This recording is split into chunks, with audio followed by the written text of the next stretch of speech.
जैसे भी हो तुम्हें वहाँ जाना होगा, जैसे भी हो कल मेरे पैसे लौटाना, जैसे भी हो उसे मत बताना। जुमलों में हम कह रहे हैं जैसे भी हो, इसके लिए आपको यूज़ करना होगा इंग्लिश में इट इन कॉस्ट। आइए कंप्लीट स्ट्रक्चर देखते हैं। Sentence plus it any cost. Sentence ये टेंस या सिचुएशन के हिसाब से चेंज होता रहेगा। इट इन कॉस्ट ये वही का वही रहेगा, विच मीन जैसे भी हो। अच्छी तरह समझने के लिए कुछ मिसालें देखते हैं। जैसे भी हो तुम्हें वहाँ जाना होगा, you will have to go there at any cost. You will have to go there at any cost. जैसे भी हो कल मेरे पैसे लौटाना, return my money by tomorrow at any cost. Return my money by tomorrow at any cost. जैसे भी हो उसे मत बताना, don't tell him at any cost. ठीक है मैं अपनी गलती मान लेता हूँ, रुक जाओ वो अपनी गलती मान रहा है, वो अपनी गलती कभी नहीं मानेगी।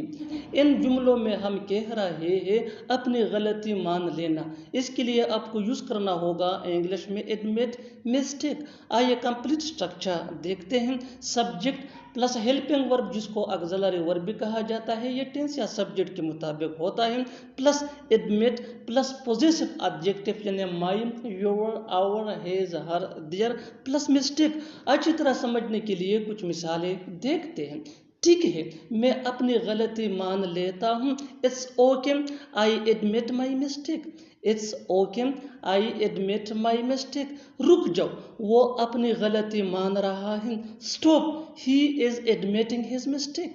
Stop he is admitting his mistake. वो अपनी गलती कभी नहीं मानती, वो अपनी गलती कभी नहीं मानती। She never admits her mistake. मैंने कोई ठेका नहीं ले रखा है खाना बनाने का, उसने कोई ठेका नहीं ले रखा है तुमसे मिलने का। मैंने कोई ठेका नहीं ले रखा है बाजार जाने का। ऐसे जुमले हम अपनी डे टू डे लाइफ यानी रोज़मर्रा ज़िंदगी में ज़रूर बोलते या सुनते हैं। इन जुमलों में हम कह रहे हैं ठेका लेना, इसके लिए आपको यूज़ करना होगा इंग्लिश में टेक कॉन्ट्रैक्ट। आइए कंप्लीट स्ट्रक्चर देखते हैं। सब्जेक्ट प्लस हैव नोट या हैज़ नोट। हैव नोट ये आई वी दे या प्लूरल नेम के साथ यूज़ होता है। हैज़ नोट ये ही शी इट या सिंगुलर नेम के साथ यूज़ होता है। Plus taken contract. टेकन ये ठेका थर्ड फॉर्म है, प्लस टू प्लस V1 यानी first form of verb plus Adam word. अच्छी तरह समझने के लिए कुछ मिसालें देखते हैं। मैंने कोई ठेका नहीं ले रखा है खाना बनाने का। I have not taken contract to cook food. I have not taken contract to cook food. उसने कोई ठेका नहीं ले रखा है तुमसे मिलने का। He has not taken contract to meet you. He has not taken contract to meet you. मैंने कोई ठेका नहीं ले रखा है बाजार जाने का। I have not taken contract to go to market. क्यों न जाऊं मैं, क्यों न देखूं मैं, क्यों न मिलूं मैं उससे। ऐसे जुमले हम अपने डे टू डे लाइफ यानी रोज़मर्रा ज़िंदगी में ज़रूर बोलते या सुनते हैं। इन जुमलों के लिए इंग्लिश का ये स्ट्रक्चर यूज़ होता है। वाई शुडंट आई प्लस V1 यानी first form of verb plus other words plus question mark. अच्छी तरह समझने के लिए कुछ मिसालें देखते हैं। क्यों न जाऊँ मैं, क्यों न जाऊँ मैं। Why shouldn't I go, why shouldn't I go. क्यों न देखूँ मैं। Why shouldn't I see, why shouldn't I see. क्यों न मिलूँ मैं उससे। Why shouldn't I meet him. आपको देखकर मैं खुश हो गया, दरवाजे को धक्का देकर मैं अंदर गया, आपकी बातों को सुनकर वो रोने लगी। ऐसे जुमले हम अपने डे टू डे लाइफ यानी रोज़मर्रा ज़िंदगी में ज़रूर बोलते या सुनते हैं। इन जुमलों के लिए इंग्लिश का ये स्ट्रक्चर यूज़ होता है। Verb plus ING plus object plus comma plus sentence. Sentence ये टेंस या सिचुएशन के हिसाब से चेंज होता रहेगा। अच्छी तरह समझने के लिए कुछ मिसालें देखते हैं। आपको देखकर मैं खुश हो गया, seeing you I got happy.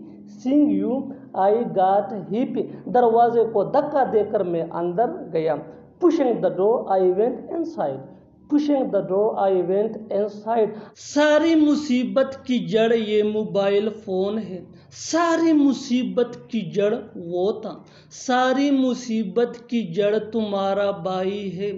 सारी मुसीबत की जड़ तुम हो। इन जुमलों में हम कह रहे हैं सारी मुसीबत की जड़ यानी हर सेंटेंस में सारी मुसीबत की जड़ कॉमन मुश्तरक है जो बार बार रिपीट हो रहा है हर सेंटेंस। इसके लिए आपको यूज करना होगा इंग्लिश में the root cause of all the troubles.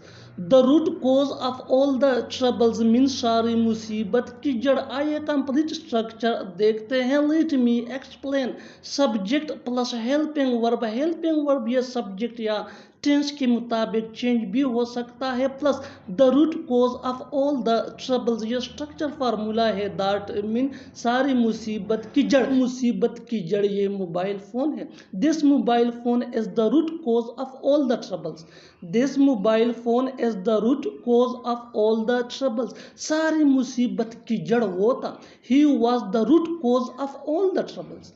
He was the root cause of all the troubles। सारी मुसीबत की जड़ तुम्हारा भाई है। Your brother is the root cause of all the troubles। खास कर मैं हफ्ते को जाता हूँ, खास कर तुम, खास कर तुम्हारा गुस्सा। इन जुमलों में हम कह रहे हैं खास कर, इसके लिए आपको यूज करना होगा इंग्लिश में मेनली। आइए कंप्लीट स्ट्रक्चर देखते हैं। मेनली प्लस सेंटेंस ये टेंस या सिचुएशन के हिसाब से चेंज होता रहेगा। मेनली ये वही का वही रहेगा, विच मीन खास कर। अच्छी तरह समझने के लिए कुछ मिसालें देखते हैं। खास कर मैं हफ्ते को जाता हूँ। Mainly I go on Saturday. Mainly I go on Saturday. खास कर तुम। Mainly you. खास कर तुम्हारा गुस्सा। Mainly your anger. हर तरफ खौफ का माहौल है, हर तरफ बेईमानी का माहौल है, हर तरफ खुशी का माहौल है। इन जुमलों में हम कह रहे हैं का माहौल है, इसके लिए आपको यूज करना होगा इंग्लिश में it is the ambience of. आइए कंप्लीट स्ट्रक्चर देखते हैं। It is the ambience of plus object plus other words. अच्छी तरह समझने के लिए कुछ मिसालें देखते हैं। हर तरफ खौफ का माहौल है। It is the ambience of favour everywhere. It is the ambience of favour everywhere. हर तरफ बेईमानी का माहौल है। It is the ambience of dishonesty everywhere. It is the ambience of dishonesty everywhere. हर तरफ खुशी का माहौल है। It is the ambience of happiness everywhere. वो सरफ नाम का डॉक्टर है, तुम सरफ नाम के दोस्त हो। वो सरफ नाम की टीचर है। ऐसे जुमले हम अपने डे टू डे लाइफ यानी रोज़मर्रा ज़िंदगी में ज़रूर बोलते या सुनते हैं। इन जुमलों में हम कह रहे हैं सरफ नाम का या सरफ नाम के, इसके लिए आपको यूज़ करना होगा इंग्लिश में सो कॉल्ड। आइए कंप्लीट स्ट्रक्चर समझते हैं। सब्जेक्ट प्लस हेल्पिंग वर्ब जिसको ऑक्सिलरी वर्ब भी कहा जाता है, ये टेंस या सब्जेक्ट के मुताबिक होता है, plus so called plus other words. अच्छी तरह समझने के लिए कुछ मिसालें देखते हैं। वो सरफ नाम का डॉक्टर है। He is so called doctor. He is so called doctor. तुम सरफ नाम के दोस्त हो। You are so called friend. You are so called friend. वो सरफ नाम की टीचर है। She is so called teacher. She is so called teacher. बिल्कुल हम स्ट्रक्चर को स्टेप बाय स्टेप फॉलो कर रहे हैं। आप भी इस स्ट्रक्चर की मदद से सीख सकते हैं, बना सकते हैं। ऐसे बहुत सी जुमले अंग्रेजी जुबान में आसानी say that can be really helpful you. अच्छी तरह समझने के लिए एक और मिसाल देखते हैं। One more example for better understanding. तुम सरफ नाम की रिश्तेदार हो। तुम सरफ नाम की रिश्तेदार हो। You are so called relative. You are so called relative. और आखिर में ये सेंटेंस आपके लिए कमेंट सेक्शन में इसका जवाब ज़रूर देना। वो सिर्फ नाम का लीडर था। वो सिर्फ नाम का लीडर था। Subscribe to English page for more advance English sentence structure. Thanks ma'am.